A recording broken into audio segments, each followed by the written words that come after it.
కూటమి ఏడాది పాలనలో గత ప్రభుత్వంలో జరిగిన అరాచకాలను తవ్వితీస్తోంది. ఇప్పటికే చాలా మందిని ఊచలు లెక్కబెట్టిస్తోంది.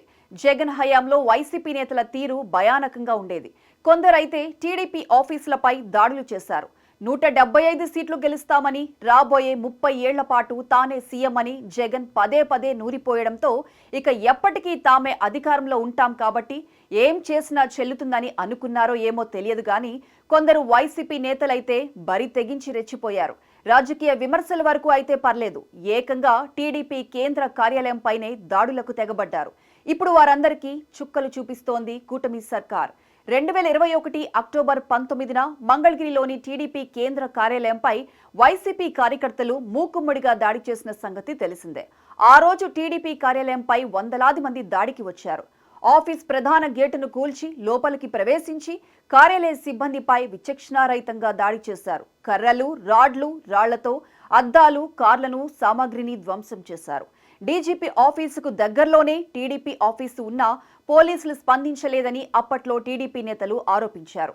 అరగంటకు పైగా టీడీపీ కార్యాలయంలో వైసీపీ మద్దతుదారులు బీభత్సం సృష్టించారు. దాడి ఘటన సీసీ కెమెరాల్లో రికార్డైంది. ఈ దాడి ఘటనపై టీడీపీ నేతలు మంగళగిరి పోలీసులకు ఫిర్యాదు చేశారు. కానీ వైసీపీ ప్రభుత్వం ఉండడంతో కేసును పక్కన పెట్టారన్న ఆరోపణలున్నాయి. తిరిగి టీడీపీ ముఖ్య నేతలపైనే ఎస్సీ, ఎస్టీ అట్రాసిటీ కేసులు నమోదు చేశారని అప్పట్లో విమర్శలు వచ్చాయి.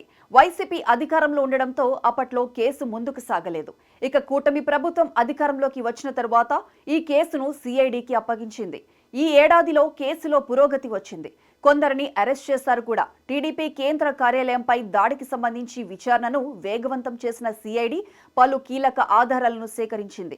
అనేక మందిని అరెస్ట్ చేయడంతో పాటు పలువురిని విచారించారు కూడా. విచారణలో భాగంగా ఈ దాడి వెనుక సజ్జల రామకృష్ణారెడ్డి, దేవినేని అవినాష్ పాత్ర ఉందా అన్న అనుమానాలతో వారిని కూడా కేసులో చేర్చారు. ఈ కేసులో సజ్జలను A1గా చేర్చారు.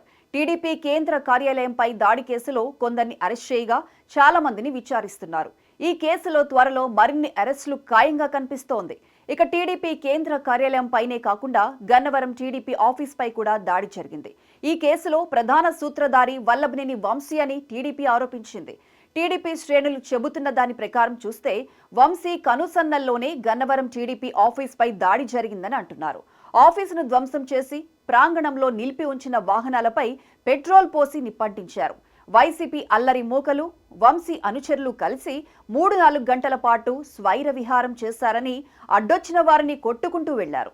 సీసీ ఫుటేజీల్లో అంతా రికార్డైంది. 2023లో ఈ ఘటన జరిగినప్పుడు వైసీపీ అధికారంలో ఉండడంతో పోలీసులు ఈ కేసును నీరుగార్చారన్న ఆరోపణలున్నాయి.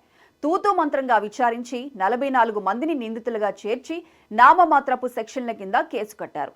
కూటమి ప్రభుత్వం అధికారంలోకి వచ్చాక ఉన్నతాధికారులు ఈ కేసులో పునర్విచారణకు ఆదేశించారు. అప్పటి సీసీ ఫుటేజ్ ఆధారంగా సమగ్ర దర్యాప్తు చేసిన తర్వాత మరో 49 మంది నిందితులను గుర్తించి మొత్తంగా 93 మందిపై కేసులు నమోదు చేశారు.